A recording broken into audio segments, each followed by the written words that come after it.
वालेकुम, good morning good morning good morning. एक और सुबह का आगाज हो चुका है भाई, और होप्स हो कि आप सब खैर खैरियत से होंगे और अपनी जो एक नई सुबह है इसका आगाज बहुत खूबसूरत अंदाज में भी कर चुके होंगे। मैं हूं आपकी मेजबान आकाशा यासीन और मेरे साथ हैं मोहम्मद इजाज बशीर। Yes, once जब आपने again, मुझसे कभी Mohammed पूछा नहीं Ijaz आकाशा आप Bashir मेरा नाम here. ऐसे क्यों लेती हैं? And अस्सलाम वालेकुम पाकिस्तान and अस्सलाम वालेकुम to all of you। आप हमें देख रहे हैं, बड़े मोहब्बत और बड़े चाहत से हम आपके सामने आते हैं और आपके साथ आते हैं, आपकी मॉर्निंग को वेरी वेरी गुड मॉर्निंग बनाने के लिए आते हैं। लेकिन इजाज बिहेवियर भाई, आपको पता है कि सब मुझसे पूछ रहे होते हैं कि आप इजाज का नाम ऐसे क्यों लेती हैं, लेकिन आज तक आपने नहीं पूछा। क्यों नहीं पूछा? मैंने इसलिए नहीं पूछा कि मोहम्मद मेरे नबी पाक अलैहि सल्लम का नाम है और इजाज बंदा नाचीज का नाम है और बशीर मेरे वाले साहब का नाम है। मोहम्मद इजाज बशीर, जो मेरा एक्सेंट होता है, जो मेरा स्टाइल होता है, इसकी क्या लॉजिक है भाई आकाशा यासीन? बस मुझे अच्छा लगता है कि भाई इजाज को ऐसे बुलाना है, इजाज को छेड़ना है। मैं आपको छेड़ रही होती हूँ, लिटरली यहाँ पे बैठ के छेड़ रही होती हूँ। अच्छा लग रहा होता है क्योंकि समटाइम्स और मजे की बात कि आप कुछ कर भी नहीं सकते, आप आगे से कोई उसका वो कहते हैं ना कि कोई रिस्पांस भी नहीं देते। नहीं, बिल्कुल रिस्पांस जब मेरे नबी पाक अलैहिस्सलाम का नाम लिया जाता है मोहम्मद सल्लल्लाहु अलैहि वसल्लम, तो जो जिस अकीदत से लेगा, जिस प्यार से लेगा, उसको उतना ही नबी पाक अलैहिस्सलाम प्यार से बुलाएंगे भाई। और मैं कहाँ होता हूँ कि किसी के मामला में बोलने वाला, इनडायरेक्टली आपने मुझे बोल दिया है ना। समझदार तो समझ जाते हैं कि मैं क्या कहना चाह रहा हूँ। अब हर चीज बता रहे हैं जो कि तो होती नहीं कि मैं आपको उंगली पकड़ा के आकाशा ये ऐसा करना है तो ऐसा नहीं करना। लेकिन ये जो आज हमने ये बात की, एक चीज मैं आपके सामने रखूं, क्योंकि जब इंसान किसी को बुलाता है जिसकी दिल में जितनी चाहत होती है और जितना प्यार होता है उसे खुश उसी अच्छे लफ्ज़ों के साथ, चाशी के साथ बुलाता है। जैसे मैं किसी को बुलाऊं, जनाब हुजूर बख्शी साहब कैसे हैं आप ठीक हैं, खैरियत से हैं, ये बात है कि उनका भी रिप्लाई भाई अच्छा ही होगा। बस यही कहना चाह रही थी कि आप जब किसी को बुलाते हो तो उसको अच्छे अलकाब से बुलाया जाए, जो उसका नाम है उसी से बुलाया जाए, ना कि आप उसके नाम को बिगाड़ें। बहुत से लोग ऐसे होते हैं जो कि प्यार का भी जो नाम रखते हैं भाई वो ऐसा बिगड़ा हुआ नाम रखते हैं कि जो सुनने वाले यार ये तुमने कैसा नाम रख दिया। तो इजाज़ ऐसी चीजें नहीं होनी चाहिए, ऐसी चीजें बिल्कुल में नहीं होनी चाहिए। देखें, अगर एक लफ्ज है जो आपने मुंह से बोलते हैं गलत, बालों के गलत कह रहे होते हैं, तो ये उस लफ्ज के साथ ज्यादती होती है। जब हम किसी इंसान का नाम उसका बिगाड़ के कहेंगे, वकार हम उसके विकी कहेंगे, तो फिर उस वो जो लफ्ज है, जो पूरा नेम है, नेम के साथ ज्यादती हो रही होती है। जबकि इंसान के साथ अगर कोई इंसान ज्यादती करता है तो इंसान को कितना हार्ट फील होता है, कितना दुख होता है, तकलीफ होती है कि इसने मुझे पेंच किया, इसने मुझे हर्ट किया। तो लेकिन जब हम किसी इंसान के नाम को बिगाड़ रहे होते हैं तो मैं ये समझता हूँ कि वो जो शख्सियत होती है वो डैमेज होकर आ जाती है, क्योंकि वो तो वकार है भाई। वकार का मतलब क्या होता है? शान, बुलंदी। What is Vicky, who is Vicky? तो विकी मेरे ख्याल में कोई जस्टिफिकेशन नहीं। और कुछ लोग तो ऐसे होते हैं जो कि आगे से कुछ कह भी नहीं सकते। हाँ, बिल्कुल हमारी तरह से है। लेकिन हर कोई हमारी तरह बिल्कुल भी नहीं होता। आप किसी का नाम कभी भी नहीं बिगाड़िएगा। आज की जो डिस्कशन हमारे सामने हमने आप सामने रखी है, इसका मकसद ये था कि लोगों को अच्छे अच्छे नामों से पुकारो। जैसे अल्लाह तबारक व तआला ने अल्लाह ताला की जो सिफाती नाम है 99 नाम अल्लाह ताला की सिफाती नाम है, और नबी पाक अलैहिस्सलाम के 99 नाम है, 100 अल्लाह ताला के पूरे, नबी पाक अलैहिस्सलाम के भी 100 नाम पूरे। आज उनको याद कर लेगा वो जन्नत में, जिस अंदाज से उनको पुकारेगा, जिस अंदाज से प्यारे अंदाज से पुकारेगा, तो वो बेहतरीन अल्लाह ताला उसको रिस्पांस करेंगे। तो इसका ये मतलब हुआ कि भाई आप जब भी किसी को बुलाएं अच्छे तरीके से बुलाएं, उसका जो नाम है उसके साथ बुलाएं, इससे उस जो सुनने वाला है उसको भी अच्छा लगे। इजाज़त आने के बाद मैंने आपको भाई कोई ऐसे नहीं बुलाना, आपका सीधा नाम। आप तो भाषा बहुत अच्छे हैं और मैं ये समझता हूँ कि जो हमारे देखने वाले हैं और जो हमारे सुनने वाले हैं वो भी बहुत अच्छे हैं। समटाइम्स ये होता है कि हम किसी को प्यार के अंदाज से बुला रहे होते हैं, जिस तरह उसका हमने कोई नाम रख दिया, चिट्टू ना रख दिया, गुड्डू ना रख दिया, बट्सोवर। लेकिन इन नामों से इंसान को अवॉइड करना चाहिए। हाँ, जब अपने इंसान अपनी फैमिली में हो तो बेस्ट है, लेकिन जब इंसान किसी गैदरिंग में हो, किसी पार्टी में हो या आउट ऑफ डोर हो, तो जहाँ पे पूरी महफिल हो, इन नामों से कभी किसी को कभी आप बहुत अच्छे हैं, हम बहुत अच्छे हैं, और आज जो स्टूडियोज में हमारे साथ गेस्ट मौजूद हैं वो बहुत अच्छे हैं, वो बहुत अच्छे हैं। ऑनर समझती हूँ भाई हमारे लिए कि वो आज हमारे साथ हैं, और आज आपके आई थिंक सो एजुकेशन से रिलेटेड जितने भी मसाले हल हो जाएंगे। उसके अलावा जो आपके आई थिंक सो खाने पीने के जो मसाले हैं वो भी बड़े अरसे के बाद हमें होटलिंग का मौका मिला है, रेस्टोरेंट जाने का मौका मिला है भाई। लॉन्ग जो लॉकडाउन हमने सफर किया है, तो मैं ये समझता हूँ कि अब हमारा भी जी चाह रहा है। का फल मीठा होता है। हाँ, लेकिन खाना हमारा मीठा ही होगा, मैं ये समझता हूँ। और जब आप किसी रेस्टोरेंट में जाएंगे तो फिर आपने क्या करना है ये भी हम आपको बताएंगे, और कहाँ कहाँ भी आपको जाना चाहिए, और ये भी हम आपको बताएंगे। लेकिन आज कोरोना के दौर चाहिए ये भी आपको बताएंगे। हाँ, ये भी बताएंगे बिल्कुल। और कितना अच्छा खाना खाना चाहिए, कितना फ्रेश होना चाहिए, या कितना बासी खाना होना चाहिए, ये भी हम आपको बताएंगे। क्या क्या आप बताएंगे? पूछेंगे भाई कि बासी खाना क्यों हमें दिया जाता है, हम तो आपको पूरी पेमेंट लेकिन करते हैं। कोई हमें देता, हम तो खा ही लेते हैं, हमें क्या बताइए बासी है ये।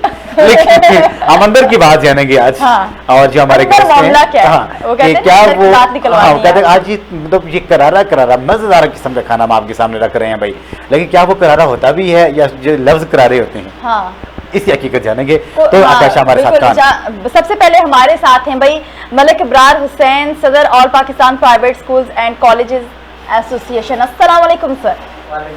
सबसे पहले तो थैंक यू सो मच कि आप हमारे साथ हैं।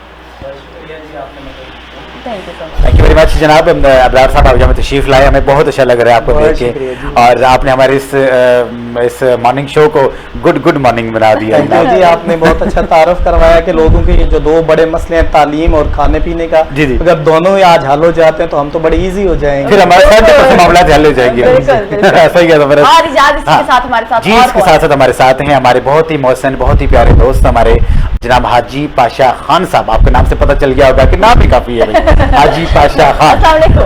और वाइस प्रेसिडेंट हैं रेस्टोरेंट एसोसिएशन रावलपिंडी की हैं। बेशुमार किस्म के रेस्टोरेंट ऐसे हैं कि जहां हम लोग जा रहे होते हैं, और बेशुमार होटल्स ऐसे वहाँ हम लोग जा रहे थे, खाना वगैरह खा रहे होते हैं, लेकिन हमें पता नहीं होता कि सारा कि ये जो रेस्टोरेंट है ये हमारे पाशा साहब के हैं भाई। और जब अब हम कहीं भी जाएंगे हमें पता चल जाएगा कि ये पाशा साहब यहाँ पे बैठे हुए हैं जनाब, और भी अच्छा लगेगा, और भी अच्छा लगेगा। अस्सलाम सबसे पहले वालेकुम। तो sir thank you so much कि आप यहाँ आज हमारे साथ हैं, हमारे स्टूडियोज में। बहुत शुक्रिया, आप यहाँ पे तशरीफ लाए, और बहुत चीज़ें हम आज आपसे पूछेंगे, कोई अंदर की बातें पूछेंगे कि क्या हो रहा होता है, क्या नहीं हो रहा होता, कौन सी चीज़ फ्रेश होती है, और क्या हमें खाना चाहिए, क्या हमें नहीं खाना चाहिए, ये तमाम की तमाम बातों का सिलसिला जारी सारी रहेगा। आकाशा, आपने ये फील किया होगा, चाहे एक रेडी वाला हो, चाहे एक बिग बिजनेसमैन हो, चाहे प्रोफेसर डॉक्टर इंजीनियर हो, नाश्ता सब लोग कर रहे होते हैं नाश्ता सब अक्रॉस द कर रहे वर्ल्ड। ये एक ऐसा यूँ समझिए कि यूनिक यूनिवर्सल ट्रुथ है कि नाश्ते के बिना कोई भी नहीं रह सकता। छोटे छोटे परिंदे होते हैं अपने घरों से निकलते हैं। आज आपने नाश्ता फकीरों वाला किया या बादशाह आज वाला मैंने किया? नाश्ता फकीरों वाला बात क्योंकि आप हमेशा भाई मैं सुनती रहती हूँ भाई नाश्ता जो है आप बादशाहों वाला करो। बादशाह वाला नाश्ता होना चाहिए। बिल्कुल। एक नाश्ता हो दूसरा बादशाह वाला ना हो, मैं ये समझता हूँ फिर स्पेलिंग नहीं मिल रहे होते। Spelling नहीं नाश्ता हो फिर बादशाह वाला हो।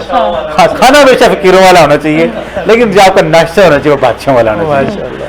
तो जनाब हम बढ़ते हैं, सबसे पहले मलिक अब्रार साहब की तरफ जाते हैं कि बादशाहों का नाश्ता करने के लिए इंसान के क्या बादशाह होना जरूरी है, या जस्ट इंसान का नाश्ता या कोई भी बादशाहों वाला नाश्ता कर सकता है। देखें नाश्ते में कुछ ऐसी आइटम्स रख लेनी चाहिए जो बादशाहों के शौक की बिल्कुल होती हैं। बिल्कुल। जैसे शहद रख लें, हाँ। हाँ। ठीक है जी, हाँ, वो बलों वाला पराठा जो होता है वो रख लें।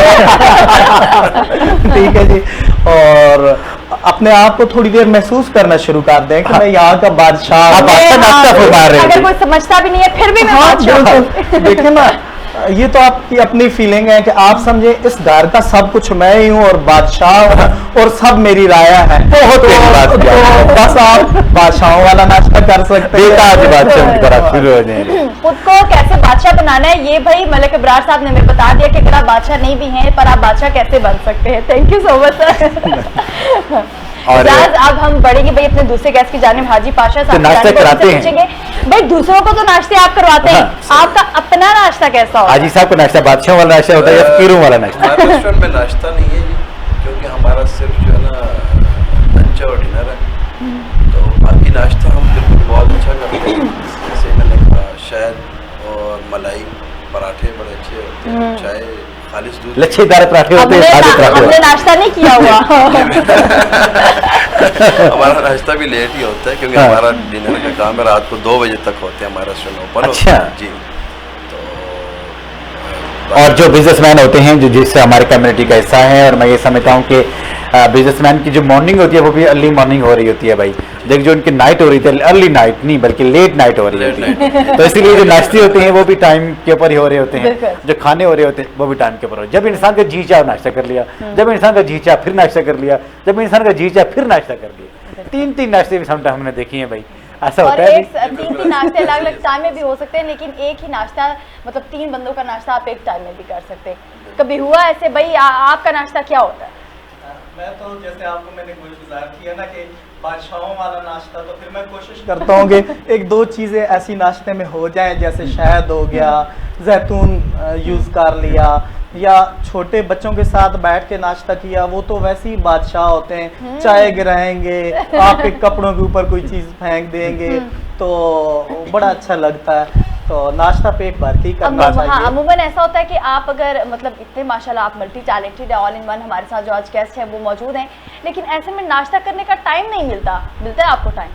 हाँ, असल या आप में निकाल लेते चूंकि हैं? मैं एजुकेशन से वाबस्ता हूँ, तो हम जो टीचर्स होते हैं हमें मॉर्निंग में ज़रा जल्दी उठना जल्दी पड़ता उठना है। पड़ता है, तो बिल्कुल। अगर आप ज़रा जल्दी उठ जाएं, सूरज निकलने से पहले आप नमाज भी पढ़ लेते हैं, फिर आपके पास इतना टाइम बचता है कि आप इजी होके नाश्ता करके तैयार होके अपनी जॉब पे चले जाते हैं। बादशाह वाला नाश्ता तो हम करते हैं, क्या बादशाह जैसी एक्सरसाइज ही हम करते हैं या नहीं करते? बादशाह नाश्ता करके तो अपने तख्त से विराजमान हो हाँ, जाते हैं, जिले इलाही वो सामने बैठे हैं। हाँ। जिले इलाही कमजोर कभी भी आप नहीं देखे होंगे, जिले इलाही आपने बहुत 3-4 आदमी को मिला के बिल्कुल, आपने जिले इलाही को देखा होगा। इसकी लॉजिक ये होती है कि जिले इलाही के बाद इतना टाइम नहीं होता, जितना वो खाते हैं उसको डाइजेस्ट भी किया जाए। डाइजेस्ट किया क्या कहेंगे, बादशाह वाला नाश्ता डाइजेस्ट करना चाहिए या नहीं करना चाहिए? उसमें भी यूँ होता है कि अगर आप अपने दोपहर के खाने का टाइम फिर इस तरह से एडजस्ट करें कि अगर आपने पराठा वगैरह और हैवी नाश्ता कर लिया है तो दिन आप 2-3 बजे अपना खाना ले जाएं। अब 7 बजे सुबह आप नाश्ता कर रहे हैं और 2 बजे आप दोपहर का खाना खा रहे हैं, तो इतना वक्फा बन जाता है कि आपको अच्छी सी भूख लग जाती है। बिल्कुल। अच्छी सी भूख लग जाती है, और मुझे तो बहुत लगती है। जबरदस्त जबरदस्त। क्या ऐसा हुआ कि मॉर्निंग में अगर आप सवेरे उठ गए हैं, जब आप डेफिनेट सी बात आप एक्सरसाइजेज आपको होती होंगी और वॉक पे आप लोग जाते होंगे डेली बेसिस के, क्योंकि जब हम वो काम कभी भी मेरी ज़िंदगी में मेरे टीचर्स ने, मैंने खुद कभी किसी को नहीं कहा जो मैं खुद में नहीं कर रहा होता, बिकॉज कि जब मेरा जो मॉर्निंग वॉक होती है, जो एक्सरसाइज होती है, हो रही होती है, तो वो इंसान का बेसिकली इंसान को एनर्जी प्रोवाइड कर रही होती है, इंसान को चार्ज अप कर रही होती है, इंसान को ग्रोम कर रही होती है। एक होती है कि हम कुछ चीज़ें खा लेते हैं और हमारा पूरे जो बॉडी होता है हम इसकी यहाँ पे ग्रूमिंग का बायस बनता है, लेकिन जो एक्सरसाइज हो रही होती है वो हमारे सोल उसकी सेटिस्फेक्शन हो रही होती है। और जब इंसान का मेंटली इंसान हेल्दी होगा फिर दुनिया की हर चीज़ इंसान विन करने के काबिल होगा। तो मॉर्निंग वॉक कैसी होती है आपकी? मॉर्निंग वॉक तो आपको पता है हम शुरू में स्कूलों में पढ़ते भी हाँ, थे, बेशक। कैसे होता था मॉर्निंग हाँ, वॉक के ऊपर। बिल्कुल। तो उसकी बुनियादी तौर पे अफादियत बच्चों सुबह को की आज सैर पर करवाने के लिए वो बेशक। याद करवाया जाता था। अच्छा, आप और हम जो पिंडी इस्लामाबाद में रहते हैं, हम लोगों के लिए अल्लाह पाक ने बड़े खूबसूरत मारदला हिल्स बनाई हैं। बिल्कुल, जबरदस्त, बिल्कुल। जबरदस्त। और अगर आप कभी सैटरडे संडे जब ऑफ होता है आपका, आप मॉर्निंग में वहाँ पे जाएं तो लोग हाइकिंग के लिए बहुत हाइकिंग के लिए तादाद बहुत में बड़ी जा बात रहे की, हैं। बिल्कुल, और बेशक। इतने खूबसूरत वो ट्रायल हैं कि वहाँ पे आपको जंगली परिंदे, बर्ड्स और मुख्तलिफ किस्म की चीज़ें मिलती हैं। तो अगर आप नाश्ता करके नहीं जाएंगे, वापस आके आपको बादशाहों से भी बढ़ के नाश्ता करना पड़ेगा। बिल्कुल, बिल्कुल। यहीं पे और लगा हो सकता है कि तो नाश्ता नाश्ते इधर ही करके आ तो आप जाए। वहीं पे रहें, है ना? इजाज़त ऐसे भी हो सकता है, आप वहीं पे रहें अगर आप नाश्ता करके नहीं जा रहे तो हाँ, बिल्कुल ऐसा हो सकता है। ज़बरदस्त बात आपने की। देखिए कि हाइकिंग करना it's not a easy task, और वही लोग करते हैं कि जिनमें हौसला होता है भाई। और हर कोई, मैं लास्ट टाइम हम लोग गए थे और प्रीवियस संडे को, तो जब हम लोग वहाँ पे पहुँचे तो कुछ ऐसे लोग आए हुए थे पंजाब दूरस्थ एरिया से आए हुए थे, उनके लिए मुश्किल हो रहा था। लेकिन हमें जो यूज़ टू होता है सबसे आखिर में लेकिन सबसे टॉप पे पहले जाते हैं। बिल्कुल, यूज़ होना बहुत हाँ, यूज़ टू होना जरूरी है। लेकिन एक चीज़ का ख्याल रखिए, जब हाइकिंग पे जा रहे हों आपके हाथ में एक स्टिक, छोटी सी स्टिक भी होनी चाहिए, और आपके जो बैग हो उसमें पानी हर हाल में अपने साथ रखिएगा, क्योंकि जब आपके साथ पानी नहीं होगा तो आपके लिए मुश्किल हो जाएगा। क्योंकि सम वहाँ पे पॉइंट्स ऐसे भी आते हैं कि वहाँ पे पानी की आपको बहुत ज़रूरत पड़ती है कि पानी वहाँ पर नहीं होता। हमारे पीछे आपने पानी देखा होगा, अभी आप देख रहे होंगे, हम हमेशा अपने साथ पानी रखते हैं भाई, और इसलिए कि जब हमें प्यास लगती है, अगर हमारे पास पानी ना भी हो तो ये पीछे फुहारे आ रहे हैं तो ये हमें तो ठंडा कर ही देते हैं। बिल्कुल, इजाज़त बढ़ेंगे भाई अपने गेस्ट की जानिब। और अब आते हैं भाई, वो कहते हैं ना, मुद्दे पे आते हैं। हाँ। सदर all Pakistan private schools and colleges association जो हमारे साथ हैं, हम शुरू से देखते हैं कि जब हमें ये कोरोना का जो सिनेरियो था, इसमें हमें एक फेस करना पड़ा भाई, एक लॉकडाउन।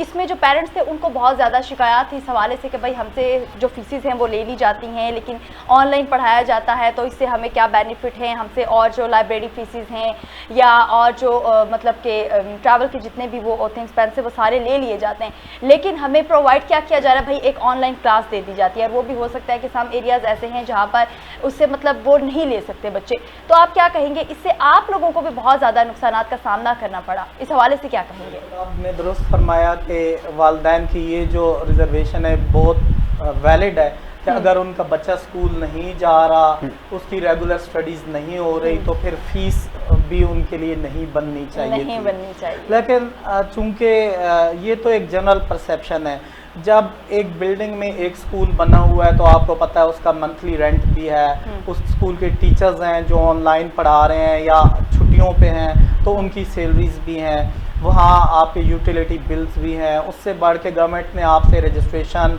और एफिलिएशन के अखराजात भी लेने हैं, उससे बढ़ के आपका जो प्राइवेट सेक्टर है स्पेशली 9 मुख्तलिफ़ किस्म के डिपार्टमेंट्स के साथ रजिस्टर्ड है, जैसे EOBI है, सोशल सिक्योरिटी है, फिर फिटनेस और हाइजीनिक डिपार्टमेंट्स हैं, हेल्थ का डिपार्टमेंट है, हर एक को बहुत बड़ी फीसें पे करना पड़ती हैं और रेगुलर चेक्स वगैरह होते हैं। तो हमने ये देखा कि जब कोरोना की पहली लहर आई तो गवर्नमेंट ने पंजाब के लेवल पे 50% फीसें रिड्यूस करवाई और वो की गई। फिर उसके बाद 20% फीसें कम करवाई गई जो स्कूल्स 8000 से ऊपर फ़ी चार्ज कर रहे थे और वो उन्होंने इस तरह की। लेकिन इससे बढ़ के जो हकीकत है वो मैं आपको ये गोश गुजार करूँ कि पाकिस्तान में वो तालीमी इदारे 98% वो तालीमी इदारे हैं जो 3000 से कम मंथली फ़ी चार्ज करते हैं। जो 3000 से ऊपर फ़ी चार्ज करते हैं वो सिर्फ 2% हैं, लेकिन उसका एहसास इसलिए ज़्यादा होता है कि फ़ीसें ज़रा ज़्यादा होती हैं। फिर हमारी एलीट क्लास, हमारे जितने भी हुक्मरान तबका है, हमारे वकला, जर्नलिस्ट, सब के बच्चे जजों समेत उन स्कूलों में पढ़ते हैं जिनकी फ़ीस ज़्यादा होती है। तो लोग ये महसूस करते हैं कि 2% तालीमी इदारों ने तमाम लोगों के लिए मुश्किलात क्रिएट की हुई हैं। तो यकीनन कोरोना के दौरान गवर्नमेंट ने उनको फ़ीसें रिड्यूस करने को कहा और उसकी कंप्लाइंस भी उन्होंने जमा करवाई। लेकिन वो स्कूल जो कम फ़ीसें चार्ज करते हैं, जैसे मैंने गोश गुजार किया कि 3000, 2000, 1500, 1000, इवन जिस शहर में आप और मैं बैठे हैं यहाँ पे 500 रुपये फ़ी चार्ज करने वाले आज भी तालीमी इदारे मौजूद हैं। तो इन स्कूलों को बहुत मुश्किलात का सामना करना पड़ा, क्योंकि बच्चे जब स्कूल नहीं आ रहे थे तो बैंक में इनकी फ़ीसें नहीं जाती थी, बल्कि पेरेंट्स आते थे तो फ़ी ऑफिस में सबमिट होती थी। जब बच्चे भी नहीं आ रहे, पेरेंट्स भी नहीं आ रहे थे, फ़ीसें नहीं आई, उसका एक बहुत बड़ा नुकसान ये हुआ कि पाकिस्तान में 2,07,000 प्राइवेट स्कूल्स थे, जिनमें से तकरीबन 31,000 तालीमी इदारे मुस्तकिल बंद हो गए। क्यों बंद हुए? चूँकि वो किराए नहीं दे सकते थे, वो अपने स्टाफ को सैलरीज नहीं दे सकते थे, यूटिलिटी बिल्स, कमर्शियल मीटर्स लगे होते हैं वो नहीं दे पा रहे थे। तो इस सिलसिले में फिर जैसे मैं एसोसिएशन से हूँ, हमने अपने हायर अथॉरिटीज़ को रिक्वेस्ट भी की, उन्होंने हमारे साथ कुछ कमिटमेंट्स भी की। लेकिन आपको पता है कि हमारे यहाँ एक ट्रेंड होता है, मैं आपके पास आ गया, आपने कहा जैसे आप कहेंगे ऐसे हो जाएगा, लेकिन होता उसी तरह वही जो हम चाह रहे होते हैं जाते हैं। तो दूसरी बात यह है कि बच्चों का बहुत लॉस हुआ। बच्चे आपके ऑनलाइन फैसिलिटी बड़े बड़े शहरों में भी आपके पिंडी, इस्लामाबाद, लाहौर, कोयटा, गुजरांवाला, ये जो बड़े हमारे कराची समेत शहर हैं, इनके भी एक हिस्से में सिग्नल्स उस तरह नहीं होते कि बच्चे ऑनलाइन क्लासेस ले सकते। फिर उससे बढ़ के आपको मैं एक और गुजारिश करूं कि जो मिडल और लोअर मिडल क्लास के हमारे मैक्सिमम हमारी मेजॉरिटी पॉपुलेशन की है, तो हर घर में कंप्यूटर, लैपटॉप या एंड्रॉयड मोबाइल की इतनी तादाद नहीं होती कि किसी घर में 3 बच्चे हैं, 4 बच्चे हैं तो एट द सेम टाइम वो अपनी क्लासेस ले सके। अच्छा, इससे दिलचस्प बात यह है कि आपके सूबा बलूचिस्तान में 6 डिस्ट्रिक्ट ऐसे हैं जिनमें नेट का यूज़ न होने के बराबर है, और एक डिस्ट्रिक्ट बारखारान है, उसमें एक घर में भी कंप्यूटर नहीं है। आपके 21वीं सदी में तो फिर आपको ऑनलाइन क्लासेस से क्या फ़ायदा? तो फिर क्या फ़ायदा? आपने देखा यहाँ पे आज से 1 महीना पहले स्टूडेंट्स ने एक बहुत बड़ा एहतजाज किया था और उन्होंने ये कहा था कि हम पेपर्स कैसे दे सकते हैं, ऑनलाइन क्लासेस की तो हमें समझ भी नहीं आई, और वो अगर समझ आई है तो उस तरह थी नहीं कि हम कोई क्वेश्चंस कर सकते, मतलब ऑनलाइन पढ़ा के ऑन कैंपस जो है आप इम्तिहानात मत लें। जी, चूँकि ये जो स्कूल के स्टूडेंट होते हैं उनमें और जो आपका यूनिवर्सिटी लेवल है उसमें बड़ा फर्क होता है। तो स्कूल के बच्चों के लिए तो ऑनलाइन सिस्टम बिल्कुल फेल था। एक टेली टीवी गवर्नमेंट ने मुतारिफ करवाया था एजुकेशन के लिए, वो भी फ्लॉप हो गया था, चूँकि लोग उसको नहीं देख रहे थे, बच्चों को कुछ समझ नहीं आ रहा था। तो कोरोना में तालीम का इतना बड़ा नुकसान हुआ है कि माहिरीन तालीम ने ये बात कही है कि कोरोना का इतना नुकसान नहीं हुआ जितना तालीम का नुकसान, और तालीम का नुकसान हुआ, इसका मतलब हमारे और पाकिस्तान मैं के आपको फ्यूचर का आगे नुकसान जाके हुआ। कुछ और चीज़ें भी इसके मुताबिक बिल्कुल बताऊंगा। देखिए कि क्या जो नुकसान किसी हो रहे भी इंस्टीट्यूशन, कोई भी इंस्टीट्यूशन होता है, कोई भी किसी कंट्री के लिए जो सबसे जो अजीम, जो सबसे बैकबोन होती है वो इंसान का एजुकेशन सेक्टर होता एजुकेशन है। सिस्टम। अगर किसी की एजुकेशन सेक्टर को आप हिला के रख देंगे, इट मीन्स कि उसका जो फ्यूचर होगा वो, अगर जो किसी उसका कौम फ्यूचर वो को अच्छा तबाह नहीं करना रहेगा। है तो उसका जो तालीमी निज़ाम है उसको तबाह बिल्कुल। करके रख दो, वो कौम खुद ही तबाह हो जाएगी। और अभी अगर हम ये कहें कि पाकिस्तान का जो ये एजुकेशन सिस्टम है पूरी तरह स्पॉइल हो चुका है तो ये गलत नहीं होगा। जी, बिल्कुल। लेकिन आप लोग तो मतलब आपने जैसे कि बात की, मतलब जो हमारी मिडिल फैमिली से बिलोंग करते हैं या लोअर फैमिली से बिलोंग करते हैं, उन लोगों को बहुत शौक होता है, वो मजदूर तबके से जो बिलोंग करने वाले लोग हैं, बहुत शौक होता है कि भाई हमारे जो बच्चे हैं वो भी अच्छे स्कूल जी, में अच्छे पढ़े। स्कूलों में लेकिन पढ़ें। ऐसे उनका में right जब भी है। हाँ प्राइवेट स्कूल्स वाले बिल्कुल भी कंसेशन नहीं करेंगे, उनसे सारी फीसिस की डिमांड करेंगे, भाई जो भी फीसिस है आप उनको वो लाजमी पे करनी पड़ेगी। जो अमीर तबका है वो तो पे कर सकता है, लेकिन गरीब तबका किसी तौर पर भी पे नहीं कर सकता। ऐसे में वो क्या करेंगे, अपने बच्चों को स्कूल से उठा लेंगे। तो उनके लिए आप क्या कर रहे हैं? उसमें दो तीन चीज़ें अहम हैं। एक तो हमारे जो ज़्यादा फीसें चार्ज करने वाले स्कूल्स हैं, उन्होंने फिर अपना एक फ्रेंचाइज सिस्टम लॉन्च कर दिया जिनकी फीसें कंपैरेटिवली खासी कम है और उसमें मिडल और लोअर मिडल क्लास का बच्चा जा सकता है। उससे हटके फिर चूँकि पब्लिक सेक्टर में इतनी सहूलियात मुयसर नहीं थी, तो आपने देखा 2000 से लेकर आज तक प्राइवेट स्कूलिंग ने बहुत ज़्यादा स्कूल्स बने, तरक्की की, और हर शहर में, हर मोहल्ले, हर गली में स्कूल्स बन गए। अब वहाँ पे हम ये देखते हैं कि 500 फ़ी चार्ज करने वाला स्कूल भी मौजूद है, 1000 वाला भी, 2000 वाला भी, और आपके मुल्क में 1.5 लाख 2 लाख माहाना फ़ीस चार्ज करने वाला स्कूल भी मौजूद है।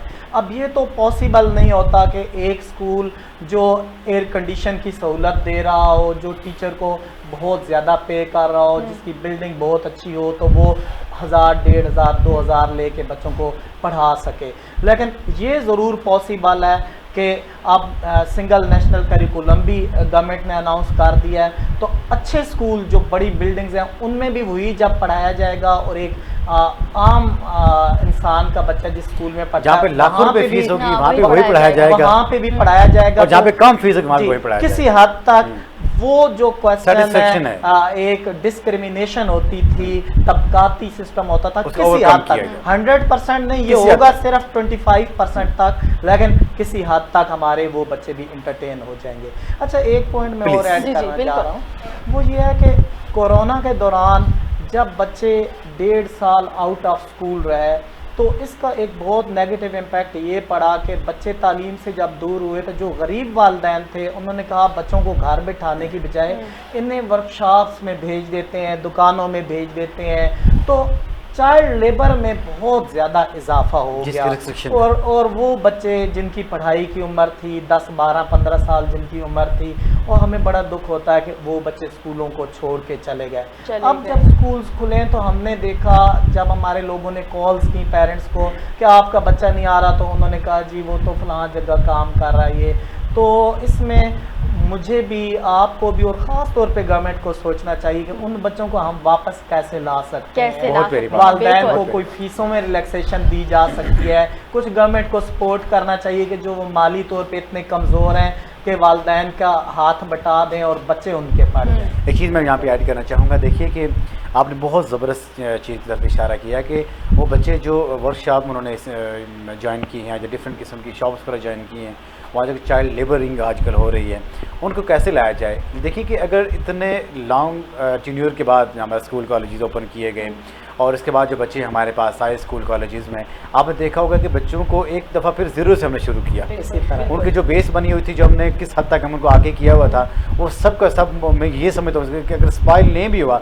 लेकिन ऐसी धूल पड़ी थी कि हमने उसको रिफ़्रेश करना जी, बिल्कुल। पड़ा। और जो चीज़ रिफ़्रेश इंसान करता है उसके ऊपर उतना ही टाइम लगता है, बल्कि उससे बेहतर होता है इंसान ज़ीरो से शुरू कराए। आप दुरुस्त फरमा रहे हैं। माहिरीन तालीम कहते हैं कि ये जो 1.5 साल का नुकसान है, ये 5 साल तक जाके रिकवर होगा। Time period. और अगर ओवरऑल देखा जाए पाकिस्तान में पहले ही ऐसा सिस्टम नहीं था, और ऐसे में दोबारा से इतना ज़्यादा एजुकेशन जो हमारी है इतने पीछे जा चुकी है। अच्छा, एक पेरेंट्स को फोबिया है कि भाई अगर हम जितने महंगे स्कूल में हमारा बच्चा पढ़ेगा उतनी उसको अच्छी तालीम मिलेगी। आपने बहुत अच्छी बात की कि आजकल अगर गवर्नमेंट के ऐसे स्कूल्स हैं जहाँ पर तालीम का वही मयार है, तो क्यों पेरेंट्स वहाँ पर नहीं भेजते, बनिस्बत उसके कि भाई इतना महंगा फीसिस आप कैसे अफोर्ड करेंगे, तो आप इस स्कूल की तरफ रुख करें। तो अब ये जो फोबिया है इसको कैसे ख़त्म किया जाए कि भाई वाकई जो स्कूल्स जहाँ पे कम फीसिस है वहाँ पर भी अच्छी तालीम जो है आपके बच्चे को मिल सकती है? देखें, इसमें ना ये एक लफ्ज़गिरी पाना है कि लोग कहें कि ज़्यादा स्कूलों और फीसों वाले स्कूल में वो बच्चों को भेजें। अब सहूलत जो तालीम की है, आपके जो पिंडी इस्लामाबाद में सरकारी मॉडल स्कूल्स हैं वहाँ पे भी आपके बच्चों को एडमिशन नहीं मिलता, लोग सिफारिशों से दाखिले करवा रहे होते हैं, क्योंकि आप खुद इसी शहर में रहते हैं। तो अच्छे स्कूल्स खास सरकारी हों या प्राइवेट हों, वहाँ वालिदैन उसकी तरफ जाते हैं। जहाँ तक महंगे स्कूलों की बात है, तो महंगे स्कूलों में जो अच्छे सेटल्ड पेरेंट्स हैं वो शायद इस चीज़ को अपना मेयार ज़िंदगी भी तसव्वुर करते हैं कि अगर हम कम फ़ीस दे के पढ़ाएंगे तो हम अपने मेयार को, अपने लिविंग स्टैंडर्ड को मीट नहीं कर पाएंगे। और दूसरी कुछ चीज़ें जनरली भी हैं कि देखें, जो कैम्ब्रिज सिस्टम में जाना चाहते हैं पेरेंट्स, फिर वो ये जो हमारे कैम्ब्रिज सिस्टम को फॉलो करते हैं, लामाला उनकी फ़ीसें ज़्यादा होती हैं, वो उनकी कुछ मजबूरियां भी होती हैं, चूँकि वो ऑनलाइन जब यूके से क्लासेस कंडक्ट करवा रहे होते हैं, वो जब बच्चों को O&A लेवल्स के लेवल पे सहूलियात प्रोवाइड कर रहे होते हैं, तो उसकी मिसाल ये होती है कि आपने अगर जूता लेना है एक आम शॉप से तो शायद आपको 500 का भी मिल जाए, लेकिन आप फिर किसी बड़ी ब्रांड में जाते हैं हाँ। तो फिर वो 5000 से लेकर 20,000 तक आप लेंगे। तो ये वो सहूलियात हैं, आप जितना अपना लिविंग स्टैंडर्ड या मेयार को बुलंद करना चाहते हैं पैसे के बलबूते पे, फिर आपने उसके मुताबिक बहुत प्यारी बात की। जहाँ पे एजुकेशन सिस्टम यहाँ पे डिस्टर्ब हुआ इस कोरोना के दौरान, वहाँ पे फूड इंडस्ट्री में ये समझता हूँ कि जो मैं होटलिंग थी, जो मैं रेस्टोरेंट थे, इनको भी वहाँ पे लॉकडाउन का सामना करना पड़ा। और इस बिज़नेस की पाकिस्तान की बैकबोन था। देखिए, हमने अगर पढ़ना है तो हम साथ खाना भी तो है ना, खाना भी तो खाना कैसा खाना है ये सब कुछ आपको बताएंगे, लेकिन एक छोटे से ब्रेक के बाद हमारे साथ रहिएगा।